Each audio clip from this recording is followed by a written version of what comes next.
Hello, my name is Keith Thompson. I'm president of Asheville Civitan Club this year.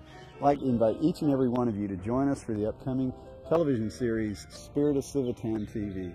It's going to be on URTV, and we're going to be covering some of the important issues affecting our community. We're going to be meeting some of the civic leaders who are making a difference every day in the lives of our community, and making things better for our children and grandchildren, making this a better place in which to live. So we hope you will be able to join us and watch our series as it comes forward. Thank you.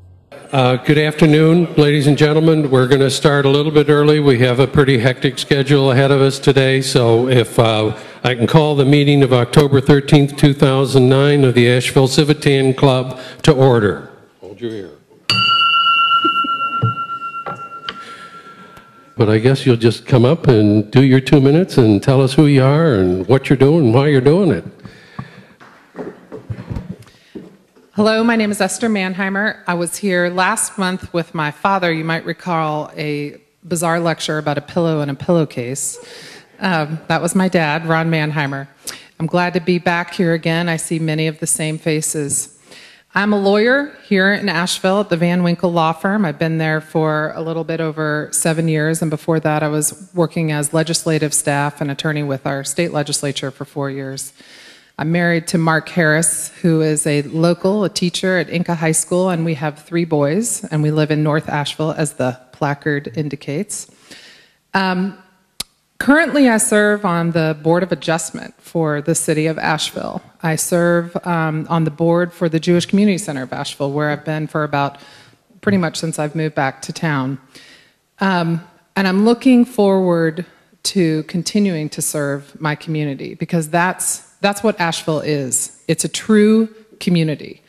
And that is unusual these days, I feel. And we need to preserve it. And that takes work. We can't just sit and hope that in the future we're able to preserve what is wonderful and great about Asheville.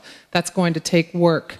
And I hope to be a part of the team that listens to you and what your concerns are, what your needs are, and brings to fruition the things that Asheville needs to remain a wonderful community. Thank you. How you doing? My name's Larry Holt. I'm a resident of downtown Asheville, and I would like to see a show of hands. How many of you have read the Master Downtown Development Plan? Everybody. All right. Please indicate your willingness or unwillingness to address the amendments and modifications to the existing ordinances that would allow us to implement this plan. You got that? Who is it directed to? All of them, I guess we'll start. Yeah, fine. Can you clarify, you're asking, are we in favor of implementing the downtown master plan? Is that essentially what you're... Right. And now I might even ask you, if you have the time, if you agree with the vision presented and adopted, but it's going to take a lot of work to implement this plan. Okay. So the downtown master plan is a plan that's just been adopted. It is only a concept right now. It has not been reduced to ordinances or laws to carry it out. And so council has already adopted it. The next step is to actually draft all of the ordinances that will enact basically the downtown master plan. I'm a land use attorney and a real estate litigator. This is what I do. I spend a lot of time reading the ordinances of Asheville and other local governments and thinking about how they're applied and how they work. I am for, in concept, adopting the downtown master plan, but the devil is in the details. What is disturbing to me about our code currently is that it's confusing and it can be interpreted in many different ways, and that is no help for enforcement, that doesn't help out staff, and that doesn't help out the people that are trying to use it, the applicants. And so I hope that as we adopt the downtown master plan, we keep in mind that clarity that is desperately needed in our code. Jack? John? John Anderson, for everyone. What do you think is the #1 problem Asheville faces, and what do you propose to do about it? I think it's difficult to quantify exactly what our greatest challenge is or what our greatest problem is, but one area that I think we have to address in Asheville, And this is after listening to lots of people say, you know, I don't understand why we can't fix this problem. And that is our water system. We have an antiquated, broken, literally and figuratively, water system that charges some of the highest water rates of any municipality in this state. And we have some unique legislation that binds us in how we handle our water system. And we can probably only get out of this mess by working with our local legislative delegation and our county commission to resolve it. And I think that that area has to be taken care of. For the past 20 years, Asheville has been trying to get I-26 bypass constructed. And what I'd like to know is, I'd like to see a show of hands of the members there that are running for election, whether or not they approve of the current state highway approved bypass of I-26. And if they don't, why? This has become a pretty complex question recently, so in an effort to try to understand it as best I can, I took an opportunity to meet with the folks with the Chamber of Commerce. They endorsed Plan 3, and I took an opportunity to meet with WNC Alliance and with the Asheville Design Center. The Asheville Design Center is the one that has created the 4B alternative, and that then went to the Department of Transportation, who mangled it, really, for all intents and purposes, and now it has a double-decker aspect to it that runs next to Montford, which is highly controversial and unacceptable.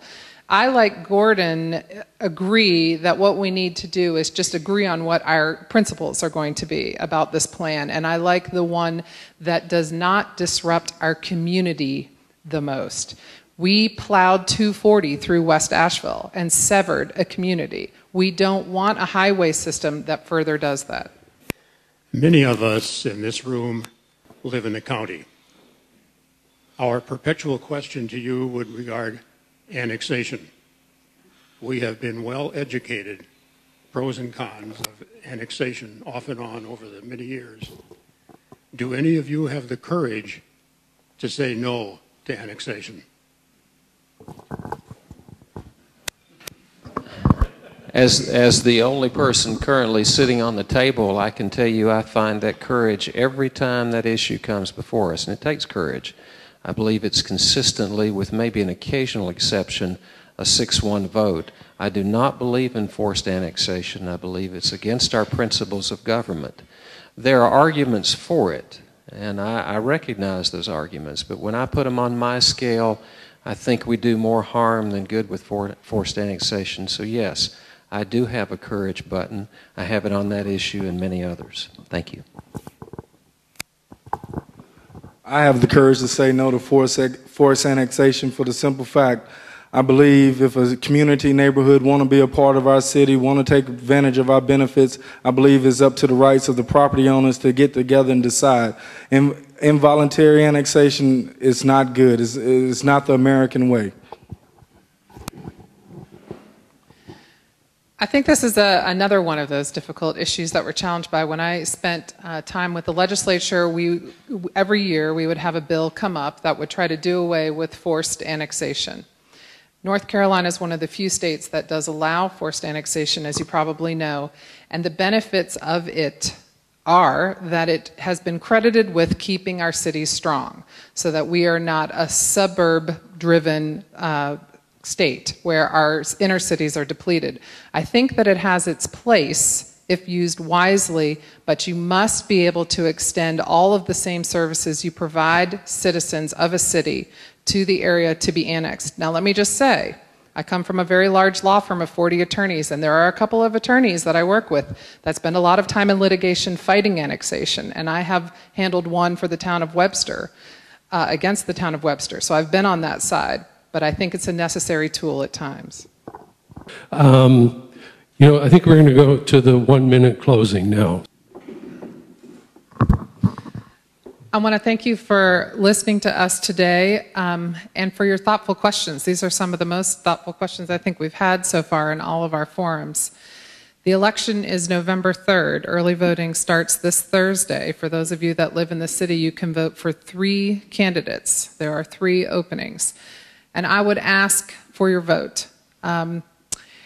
We have a long road ahead of us, whoever does end up getting elected, and there are a lot of different things that need to be addressed in this city, and we've touched on quite a number of them here. And I would like the opportunity to work for you in that endeavor. Thank you.